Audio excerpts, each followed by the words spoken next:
Virus આ નામ પડે ને અત્યારે તો પરિસ્થિતિ એ છે કે કોરોના મહામારી જ યાદ આવે.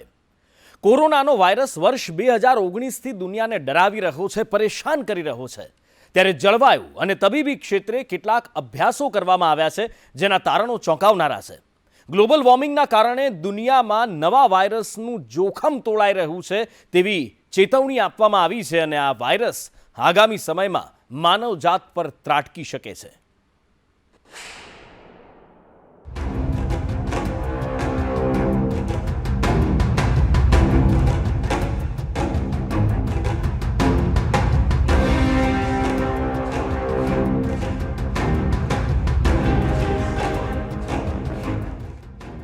કોરોનાના વાયરસથી દુનિયામાં હાહાકાર.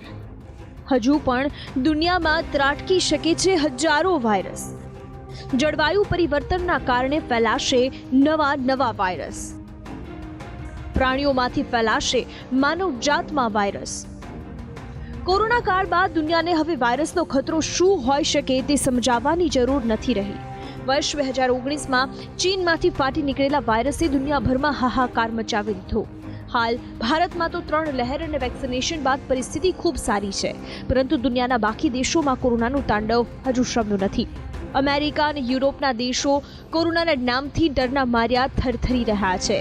હાલ દુનિયાના દેશોમાં વાયરસ અને તેના સંક્રમણને અટકાવવા અનેક તકેદારી રાખવામાં આવી રહી છે, પરંતુ દુનિયા પરથી વાયરસનો ખતરો ટળ્યો નથી. તાજેતરમાં જ એક અભ્યાસનો રિપોર્ટ તો ખતરાની ઘંટડી વગાડી છે.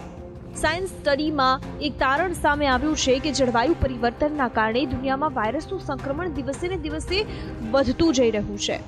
આગામી 50 વર્ષોમાં સ્તનધારી જીવમાંથી વાયરસ માનવમાં સંક્રમિત થવાની સંભાવના વ્યક્ત કરવામાં આવી છે.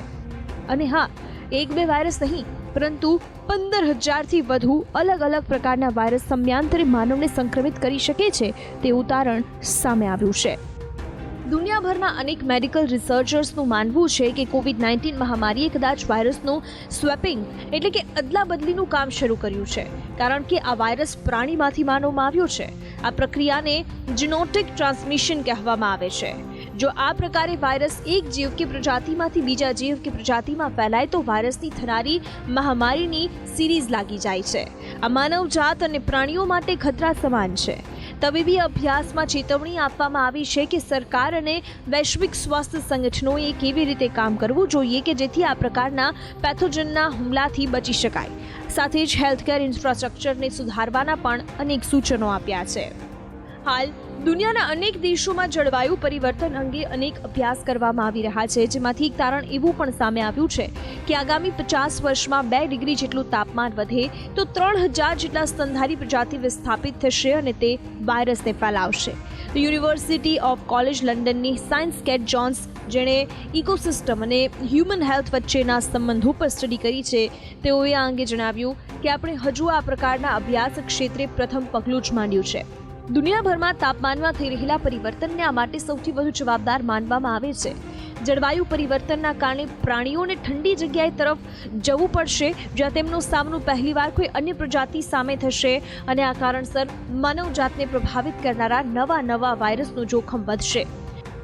શોધકર્તાઓએ સંભાવના વ્યક્ત કરી છે કે નવા વાયરસની અદલાબદલી વધારે ત્યારે થાય છે જ્યારે દુનિયાભરમાં સ્થાનીય સ્તર પર એક પ્રાણી બીજા કોઈ પ્રાણીથી પહેલીવાર મળે છે.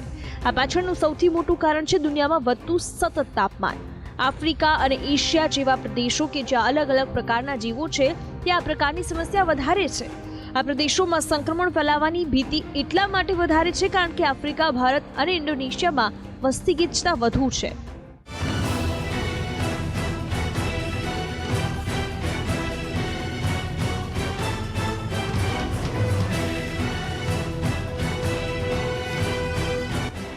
વૈજ્ઞાનિકોએ અભ્યાસ માટે એક મોડેલ બનાવ્યું છે, જેમાં એવું જાણવા મળ્યું છે કે જ્યારે ધરતી પર 4 ડિગ્રી તાપમાનમાં વધારો થશે ત્યારે ક્યાં સ્તનધારી જીવ કઈ જગ્યાએ સ્થળાંતર કરશે અને ત્યાં કયા જીવો સાથે તેમનો સામનો થશે.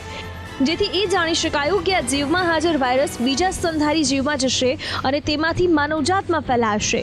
રિસર્ચર્સે ચેતવણી ઉચ્ચારતા કહ્યું છે કે હાલના સમયમાં ઓછામાં ઓછા 10,000થી વધુ વાયરસ ગુપચુપ પ્રાણીમાં ફેલાયેલા છે અને આ વાયરસમાં માણસોના શરીરને ભેદવાની પણ ક્ષમતા રહેલી છે. તે મોટા ભાગે જંગલોમાં મળી આવતા પ્રાણીઓમાં જોવા મળે છે. જનરલ નેચરમાં પ્રકાશિત એક અભ્યાસ મુજબ જેમ જેમ તાપમાન વધી રહ્યું છે તેમ તેમ જાનવરોએ પોતાની સ્થાયી જગ્યા છોડવા માટે મજબૂર થવું પડી રહ્યું છે, જેના કારણે તેમનું પહેલીવાર અન્ય પ્રજાતિઓ સાથે મળવાનું થશે. જો આમ જ ચાલતું રહ્યું તો 2070 સુધીમાં જાનવરોમાં 15,000થી વધુ નવા વાયરસ આવી શકે છે.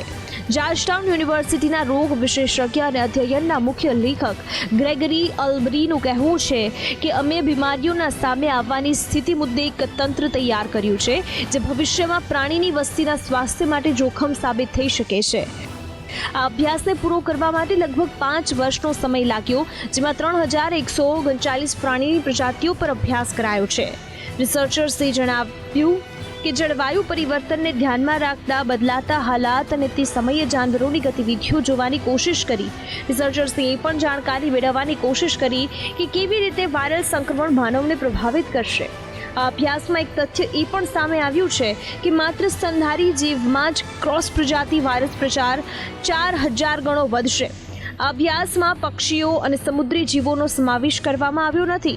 શોધકર્તાઓનું કહેવું છે કે તમામ વાયરસ માનવજાતમાં નહીં ફેલાય કે કોઈ મહામારીનું સ્વરૂપ ધારણ નહીં કરે, પરંતુ બીજી પ્રજાતિઓમાંથી વાયરસ ફેલાવાના કારણે માનવજાત પર વાયરસ સંક્રમણનો ખતરો વધી જશે.